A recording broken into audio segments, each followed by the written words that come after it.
ಎಲ್ಲರಿಗೂ ನಮಸ್ಕಾರ. ಇವತ್ತು ನಿಮ್ಮ ನೆಚ್ಚಿನ ರವಿ ನಾಯ್ಕ್ ಸರ್ ಅವರ ಹುಟ್ಟುಹಬ್ಬದ ಶುಭಾಶಯಗಳನ್ನ ನಾನು ಮೊದಲಿಗೆ ಹೇಳಲಿಕ್ಕೆ ಇಷ್ಟಪಡ್ತೀನಿ. ಇದೇ ನಮ್ಮ ಮುಳಬಾಗಿಲಿನಲ್ಲಿ ನಗರ ಠಾಣೆಯಲ್ಲಿ ಕೆಲಸ ಮಾಡ್ತಿದ್ದಾರೆ, ಕ್ರೈಮ್ ಪೊಲೀಸ್ ಆಗಿ. ನಾನು ಭಗವಂತನಲ್ಲಿ ಬೇಡಿಕೊಳ್ಳೋದು ಇಷ್ಟೇ, ರವಿ ನಾಯ್ಕ್ ಸರ್ ಅವರಿಗೆ ಹಾಗೂ ಅವರ ಕುಟುಂಬದವ್ರಿಗೆ ಎಲ್ಲರಿಗೂ ಕೂಡ ಆ ಭಗವಂತ ಒಳ್ಳೇದು ಮಾಡಲಿ.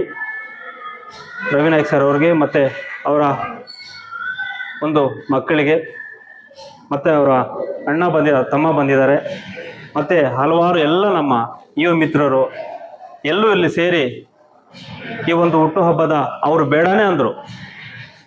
ಬರ್ತ್ಡೇ ಏನು ಬೇಡ, ಏನು ತೊಗೊಂಬರಿ, ಬರೀ ವಿಶ್ ಮಾಡಿ ಅಂತ ಹೇಳಿದ್ರು. ಬಟ್ ನಮ್ಮ ಯುವಕರು ಕೇಳಲ್ವೇ, ಕೇಕ್ ಕಟ್ ಮಾಡಲೇಬೇಕು ಅಂತಾರೆ. ಆದ್ದರಿಂದ ಇವರೆಲ್ಲರ ಒತ್ತಾಯದ ಮೇರೆಗೆ ಇದರಲ್ಲಿ ಏನಪ್ಪ ತಿಳ್ಕೊಬೇಕು ಅಂದರೆ, ಪ್ರೀತಿ, ವಿಶ್ವಾಸ, ನಂಬಿಕೆಯನ್ನು ಗಳಿಸ್ಬೇಕು. ಅದರಲ್ಲಿ ನಮ್ಮ ರವಿ ನಾಯ್ಕ್ ಸರ್ ಅವರು ಎರಡನೇ ಮಾತಿಲ್ಲ. ಯುವಕರಿಗೆ ಆದರ್ಶವಾಗಿ ಕೆಟ್ಟ ದಾರಿಯಲ್ಲಿ ಹೋಗೋರಿಗೆ ಸರಿ ದಾರಿಯಲ್ಲಿ ಕರ್ಕೊಂಡು ಬರೋ ಒಂದು ಮಾರ್ಗದರ್ಶನ ನಮ್ಮ ರವಿ ನಾಯ್ಕ್ ತೋರಿಸಿದ್ದಾರೆ. ಅದು ನಮಗೆ ಇಷ್ಟ ಆಯಿತು. ಆದ್ದರಿಂದ ಇವತ್ತು ಎಲ್ಲ ಯುವಕರ ಒಂದು ಮನಸ್ಸು ಗೆದ್ದಿದ್ದಾರೆ. ಅವ್ರಿಗೆ ನಿಜವಾಗ್ಲೂ ಕೂಡ ಆ ಭಗವಂತ ಒಳ್ಳೇದು ಮಾಡಲಿ, ಅವ್ರ ಕುಟುಂಬಕ್ಕೆ ಒಳ್ಳೇದು ಮಾಡಲಿ.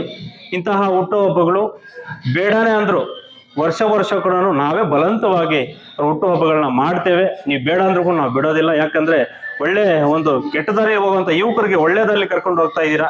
ತಮ್ಮ ಜೊತೆ ನಾವು ಯಾವತ್ತೂ ಇದ್ದು ಇಂತಹ ಮಾರ್ಗದರ್ಶನ ನಮ್ಗೆಲ್ಲರೂ ಕೂಡ ಬೇಕಾಗಿದೆ. ಯಾಕೆಂದರೆ ಪೊಲೀಸ್ ಅಂದರೆ ಹಲವಾರು ಕೇಸುಗಳನ್ನ ಕ್ರೈಮಲ್ಲಿ ನೋಡಿರ್ತಾರೆ. ಅದರ ಒಂದು ಮನಸ್ಸಲ್ಲಿ ಇಟ್ಕೊಂಡು ಕೆಟ್ಟ ದಾರಿಯಲ್ಲಿ ಹೋಗುವಂಥ ಯುವಕರಿಗೆ ಸರಿ ದಾರಿಯಲ್ಲಿ ಬರಬೇಕು ನೀವಂತೂ ಬುದ್ಧಿವಾದ ಹೇಳುವಂಥ ನಮ್ಮ ರವಿ ನಾಯ್ಕ್ ಸರ್ ಅವರು ನಿಜವಾಗ್ಲೂ ಒಳ್ಳೆಯದಾಗಲಿ. ಮತ್ತೊಮ್ಮೆ ರವಿ ನಾಯ್ಕ್ ಸರ್ ಅವ್ರಿಗೆ ಹುಟ್ಟುಹಬ್ಬದ ಆರ್ಥಿಕ ಶುಭಾಶಯಗಳನ್ನ ಹೇಳುತ್ತಾ, ಅದರ ಜೊತೆಗೆ ನಮ್ಮ ಯುವ ಘಟಕದ ಅಧ್ಯಕ್ಷರಾಗಿರುವಂತಹ ಇದ್ರೀಸ್ ಅವರು, ನಮ್ಮ ಕರ್ವೆ ಮುಖಂಡರಾಗಿರುವಂತಹ ನಮ್ಮ ನವೀದ್ ಪಾಷರ್ ಅವರು, ಮತ್ತೆ ವಿರೂಪಾಕ್ಷಿ ಲೀವರವರು, ಜಾಹಿದ್ ಅಣ್ಣನವರು, ಮತ್ತೆ ರವಿ ನಾಯ್ಕ್ ಅವರು ಸಮ ಅಣ್ಣನವರು, ಮಹೇಶ್ ಅವರು, ಮತ್ತೆ ವಿನೋದ್, ಅರವಿಂದ್,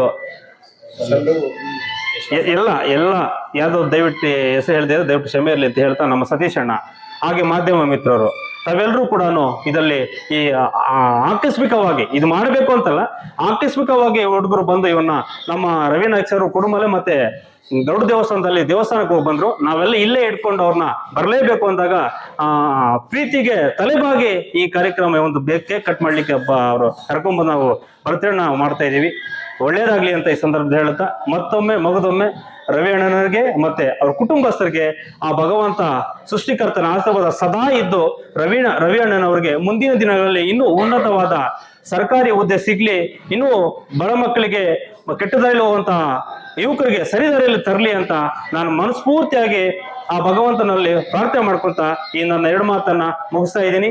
ಜೈ ಹಿಂದ್, ಜೈ ಕರ್ನಾಟಕ ಮಾತೆ. ನಮಸ್ಕಾರ.